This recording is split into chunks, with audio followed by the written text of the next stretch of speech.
On Thursday, 9th of November 1961, a man named Brian Epstein descended the stairs to a Liverpool cellar and changed the world forever. That's according to the promotional blurb for Midas Man, the biopic about the legendary music manager Brian Epstein, who discovered the Beatles. Similar to the fairy tale king, the film's title implies that everything Brian Epstein touched turned to gold. However, the almost forgotten facts are very different to the official narrative. Not every band's fortune that Brian Epstein touched turned to gold when they signed to his NEMS Enterprises management. Most Beatles fans and boomers will remember the names of the successful acts that Brian Epstein managed: Cilla Black, Jerry and the Pacemakers, and Billy J. Kramer and the Dakotas. But those were just 4 of the acts managed by Brian Epstein.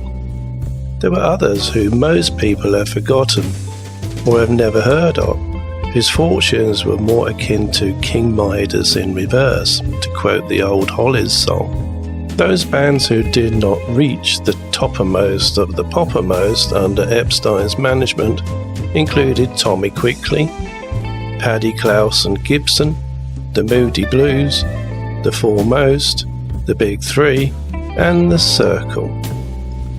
Epstein took over the management of the Moody Blues in September 1965. Despite the Midas Man title of the forthcoming film, his taking over their management did little for the Moody Blues. They became the only band to be dropped by his NEMS Enterprises management company. But let's not jump the gun here.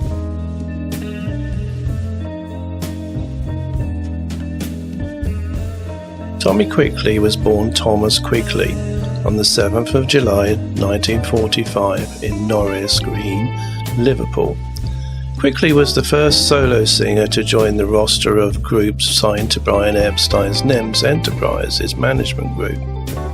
While Quickly's voice was best suited to rhythm and blues, Epstein steered him toward pop songs, starting with his first single, Tip of My Tongue, written by John Lennon and Paul McCartney of the Beatles.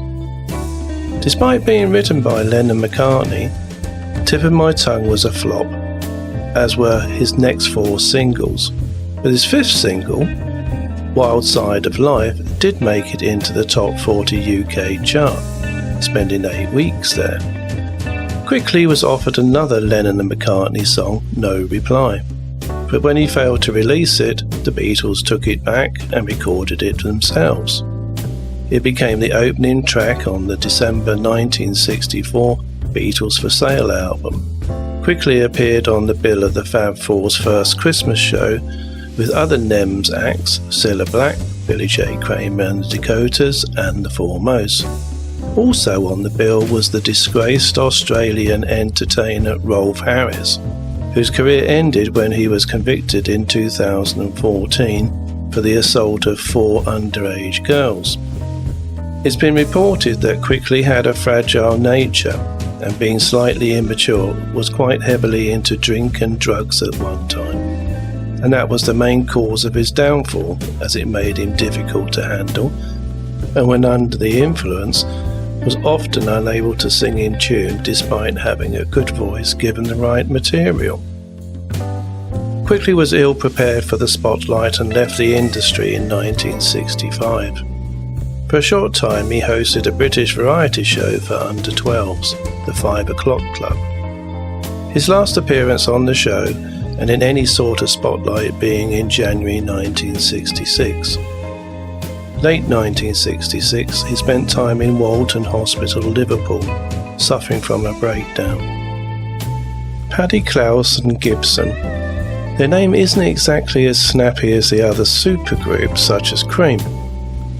Formed in 1965, this Liverpool supergroup featured Paddy Chambers on guitar, Klaus Foreman on bass, and Gibson Kemp on drums. Despite their 3 singles and the theme song to television's Quick Before They Catch Us, and the patronage of the Beatles manager Brian Epstein, the trio failed to secure commercial success. Paddy, Klaus and Gibson embarked on separate careers in 1966. with Allman securing subsequent fame as the illustrator of the Beatles' Revolver album cover, and also as a member of Manfred Mann and the Plastic Ono Band. The Moody Blues could be considered to be the act that got away. While most acts that were dropped by Brian Epstein's NEMS, or chose to leave his management company, failed to go on to bigger things, the Moody Blues went on to even greater success in the late 60s with classic albums such as Days of Future Past and early 80s bestsellers Long Distance Voyager, all minus Denny Laine in the lineup. The Moody Blues supported the Beatles on what was to be the Mop Tops' last UK tour, December 1965, which is often referred to as the Lost Tour, as no film footage nor audio recordings exist. Only a few photographs have survived, some including members of both bands. Their one big hit, Go Now, reached number 1 in the UK single charts in January 1965. Their debut album, The Magnificent Moodies, was released on 23rd of January 1965 and was recorded between October 64 and March 65. In June 1966, Denny Laine left the band, prompting Decca to release Boulevard de la Madeleine. Later, Denny would get his chance at Beatles fame when he teamed up with Paul McCartney and his wife Linda in Wings in 1971, after having formed his own band, the Electric String Orchestra, that saw little success, and having done a stint with Ginger Baker's Air Force alongside Steve Winwood and founding British blues band leader Graham Bond and other rock notables. Despite Brian Epstein's management and access to early Lennon and McCartney songs, the foremost time in the top 20 charts lasted only 1 year, from August 1963 to mid-1964. Yet another NEMS signing where Brian Epstein's Midas touch failed to rub off or turn to lasting success. On 30th of June 1963, the group signed to a management contract with Brian Epstein. This led to their being auditioned by George Martin and signed to the EMI's Parlophone record label. The foremost first 2 singles were written by John Lennon. Hello Little Girl, one of the earliest Lennon songs, was released on the 30th of August 1963 and reached number 9 in the UK charts. Their follow-up single, I'm in Love, Lennon-McCartney again, was released on the 15th of November 1963 and reached number 17 in the UK charts. It was also notable as one of the earliest Beatles-penned songs to be released in the United States, but as with the foremost other singles, it failed to chart there. Their biggest hit followed.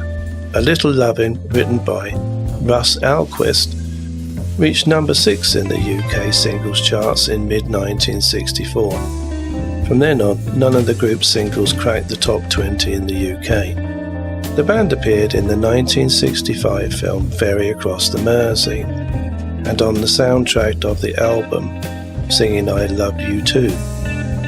Ferry Across the Mersey was a 1965 British musical featuring Jerry and the Pacemakers, and it's frequently considered to be their version of A Hard Day's Night. Also appearing in the film was fellow NEMS stablemate Cilla Black. Britain's most infamous DJ, Jimmy Savile, also put in an appearance. In 1966, the band was rocked by the sudden death of rhythm guitarist and vocalist Mike Millward from leukemia. Later in August 1966, the foremost covered the Beatles song Here, There and Everywhere, which also failed to chart. Vocalist, lead guitarist Brian O'Hara eventually dropped out, selling the band's name around the 1980s. He took his own life on the 27th of June 1999 in Wavertree, Liverpool. In May 1960, the Big Three auditioned for Larry Barnes at the Wyvern Social Club, Seal Street, Liverpool, with a number of other bands including the Silver Beatles. Epstein signed them to his agency and sent them over to Hamburg Star Club in 1962. He arranged for them to audition for Decca Records, for which audition they recorded Some Other Guy. The song was a minor chart hit, and later it became a standard in the Merseybeat scene. The group members were unhappy when a rough version of Some Other Guy was released on the Decca label as the band's first single in 1963, as they felt they could have recorded it better. Nor did the Big Three like any of the songs Epstein suggested for subsequent records. The band soon split from Epstein, having reached no higher in the charts than number 22, with By the Way, also released in 1963. The Big Three and Epstein terminated their partnership in July 1963. Bass player Johnny Gustafsson went on to join the Merseybeats, who had two more major hits, Don't Turn Around and Wishing and Hoping. The Merseybeats appeared regularly at Liverpool's Cavern Club, and they claimed to have appeared there with the Beatles on more occasions than any other band. After their initial success had waned, the band folded in 1966. Crane and Kingsley formed a vocal duo called the Merseys. They had a major hit with their first single, a cover of the McCoys' Sorrow, which reached number 4 in the UK charts. The song was later covered by David Bowie. The introduction of the record featured a bowed bass played by Jack Bruce, Cream's bass player. Johnny Gustafsson went on to join the progressive rock trio Quatermass, who were active between 1969 and 1971. In 2017, Bill Kenwright released and toured the sellout musical Cilla, the Musical. The Big Three, played by Jay Osborne, Chris Weeks and Tom Lee, appeared in the show and doubled as the show band. Last and possibly least of Brian Epstein's signings were the Cyrkle, the American frat rock band from the early to mid-1960s. The group charted 2 top 40 hits, Red Rubber Balloon, which was written by Paul Simon of Simon & Garfunkel and Bruce Woodley of The Seekers, which hit the number 2 spot in the American Billboard in 1966, and their second hit, Turn Down Day, reached number 16 on the Billboard charts later in 1966, neither of which charted in the UK. The Cyrkle's career seems to have lasted as long as they were touring with the Beatles, on what would turn out to be their last tour of America and last tour ever. They were also on the bill for the final Beatles concert at Candlestick Park, August 29, 1966. The story goes that Epstein found out about the band when his business partner, New York attorney Nathan Weiss, heard them in Atlantic City, New Jersey on Labor Day 1965. Epstein became their manager and renamed them, as a reference to the roundabout known as Center Square, located in downtown Easton. John Lennon allegedly provided the unique spelling of their new name. 2 of the band became professional jingle writers after the Cyrkle disbanded in 1968.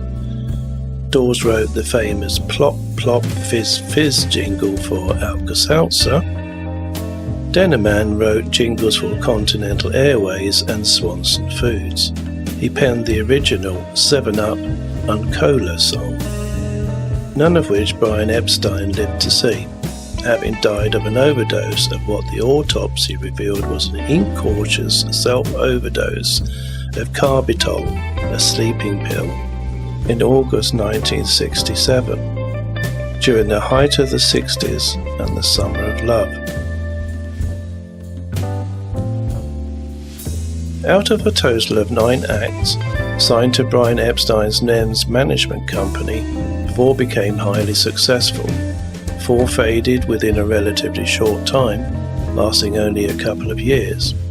The Big Three morphed into other acts such as the Merseybeats and Merseys, achieving a degree of success without Epstein, later becoming the prog rock band Quatermass that gained cult status. The one band that NEMS dropped became a massively successful, award-winning prog rock band. With the departure of Denny Laine and arrival of John Lodge and Justin Hayward, that had its own Threshold Records label, the band known globally as the Moody Blues. There are a few takeaways from the Epstein-Midas fairy tale, it seems. Not all that glitters is gold being one of them. The other that the man with the Midas touch didn't always bring about a fairy tale ending for those whose lives he touched.